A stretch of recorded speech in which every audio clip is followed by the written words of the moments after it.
In Vietnam, the Intruder would prove itself as a durable aircraft, capable of delivering a wide range of ordnance to a variety of targets. Now, as war loomed over the Persian Gulf in 1991, we see how the aircraft proved itself as a valuable asset to the US Navy in the largest deployment since the Vietnam War. This is the story of the Persian Intruders.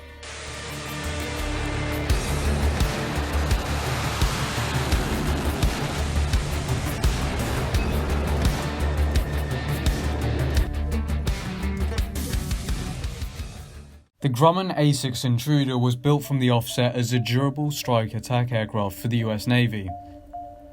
At the time of the First Gulf War, there were two more versions of the A-6E, being the Tram and the SWIP. The Tram Intruder had target recognition and attack multi-sensors, most notably featuring a flare pod in the nose. Intruders, part of the System Weapon Improvement Program, were abbreviated to A-6E SWIP, featuring enhanced avionics packages. Out of the Gulf, 9 out of 15 Intruder squadrons were deployed to the Gulf aboard 4 US Navy aircraft carriers. In the Red Sea, USS Saratoga and Kennedy helped with the interdiction sorties, striking airfields deep into Iraq. And in the Persian Gulf, USS Midway and Ranger helped prepare the Kuwaiti battlefield for coalition ground troops. Let's start the story off with the Intruders in the Red Sea. These flights would be done at roughly 1 sortie a day and 1 sortie at night. Each sortie lasted for around 6 hours, a very long time compared to the 5 or so minutes it took Marine Corps Harriers to get to the battlefield. Intruders carried decoy targets. These ADM-141 Tauds for the Iraqis appeared as aircraft on their radars, but were in fact decoys. ADM-141 could even perform some maneuvers, and several could be carried and launched to appear as several targets. The decoys really helped the coalition in the opening night, as it made the Iraqi SAM sites turn on their radars, putting them up to seed aircraft, suppression of enemy air defences. But also the fact that the fire at the decoys would draw the fire away from the main strike packages. On the opening night over Baghdad, the Iraqis thought they had shot down over 50 aircraft that were actually just decoys. VA-35 Black Panthers were sailing with the USS Saratoga, part of CVW-17. On the first night of the war, at 1100 hours, on the 17th of January, 4 A-6Es were sent with the strike force, with F-18s providing jamming and fighter support. They would be carrying Mark 20 Rockeye cluster bombs, delivered low over the target at high speed. They'll be striking fuel farms at the H-3 airfield in western Iraq. 2 waves of the aircraft would attack the airfield. Let's have a look at the battle from the perspective of one of the Intruders and their crew. 10 miles from the target, AAA started lighting up, and as they got closer, a missile was fired at them. This was a new target for the US forces. Having previously faced off with Soviet SAMs in Vietnam, they were well informed with the shortcomings and strengths of those missiles. However, they were inexperienced against French Roland missiles, which also had claimed at least 1 Harrier in the Falklands. Rolands couldn't be detected by their RWR systems, so crews had to rely on their eyes. Now back to the action. The Intruder turned into the missile whilst popping flares and chaff, evading it. However, just as they were sorting themselves out, a second missile was inbound and hit the nose of the aircraft. The crew, pilot Wetzel, recalls hearing the first engine grind to a halt, followed closely by the second. Both Wetzel and his bomber navigator Zorn ejected. However, pilot Wetzel suffered several broken bones upon ejection. They were left in the increasingly vengeful Iraqis' hands. However, little did they know that they would be saved by the commander of the base, General Laith Munir, who brought the pair to the base's infirmary. There, they would spend the night, before being driven to Baghdad as POWs. They were released on the March of 1991. General Munir moved to the US and became good friends with the pair. The second wave would approach from the southwest, already being lit up by the Iraqis. The first A-6 made it through, but the second, nicknamed Raygun 502, got hit whilst dropping its Mark 83s. He dropped 3 bombs and then was impacted by a Roland right to the lower of the nose.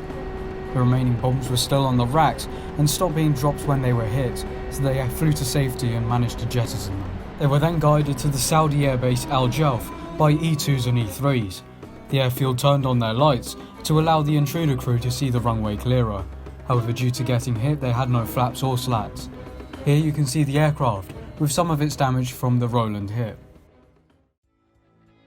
The A-75's A-6E SWIPs had started the war at medium altitude, carrying out SEAD to keep other aircraft safe by targeting any SAM site, which started to emit radar with its AGM-88.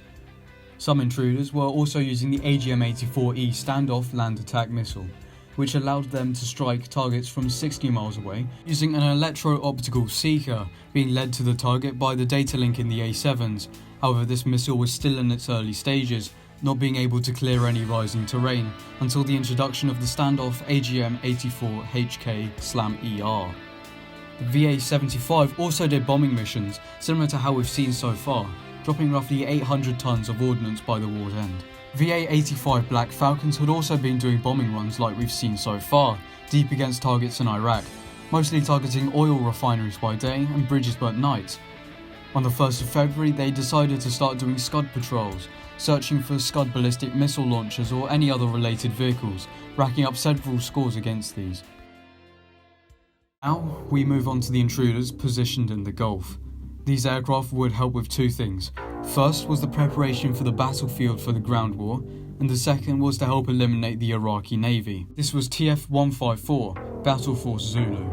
Over 100 vessels were in the Persian Gulf, including the Iowa-class battleship and 3 US Navy carriers, each having 2 wings of A6s. On the opening night, USS Rangers VA-145 and VA-155 created a strike package of 2 A6 Intruders from each squadron with a pair of EA-6B jammers, 3 S-3B Vikings and 6 F-14 Tomcats providing additional support, but they would not be able to help the intruders in their planned attack. They'll be dropping Mark 82s fused to act as mines in the mouth of the Euphrates River, a waterway linking Qasr naval base and the Persian Gulf. Mining this would certainly help hinder the Iraqi Navy's capability. Each aircraft attacked with a 30-second delay, the night attack run starting at 500 feet with lots of fog and AAA firing at them. However, it was all going straight over them. Ships in the river were firing upwards with smaller caliber AAA appearing red and ZSU-23 shulkers firing yellow orbs. They flew lower, however soon remembered that they would have to climb back up because the minimum release for the mines was 500 feet.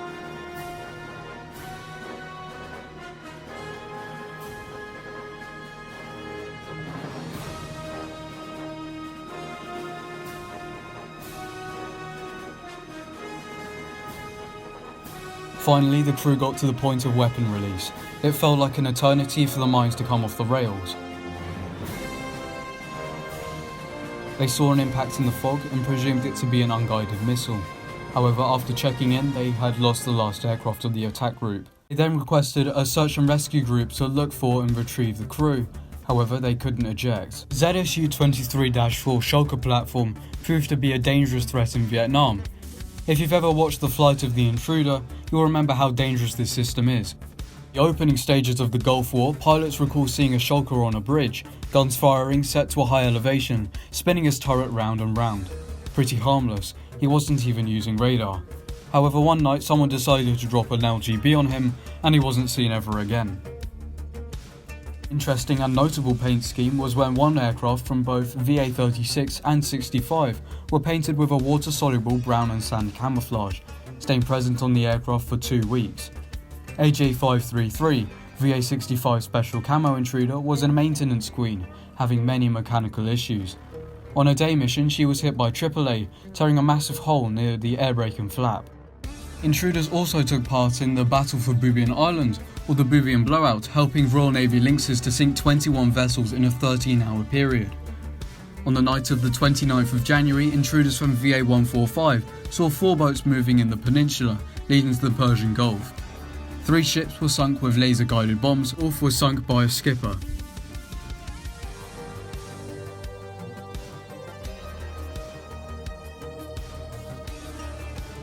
One very lucky escape of the hard-working ground crew was on the night of the 20th of February. A VA-36 A-6E was just about to launch when the green shirt, John Bridges, was sucked into the engine and miraculously survived, his helmet getting torn to shreds, but his clothing got caught on the intake, stopping him from going any further. A very, very lucky escape, I must say. On the 24th of February in the ground war, the highway of death was in creation. A6s would linger around the combat zone before an FAC guided them to a target which would be engaged by the intruder. 9 out of 15 Intruder units engaged and only 4 losses, the Intruder proved that though it wasn't movie pretty like the Tomcats, it managed to do its job to an extremely high standard, often protecting its crews from the dangers of the war. If you're interested in what happened on Bubiyan Island, consider watching this video right here. It's about the Gulf War lynxes sinking 14 vessels in 13 hours.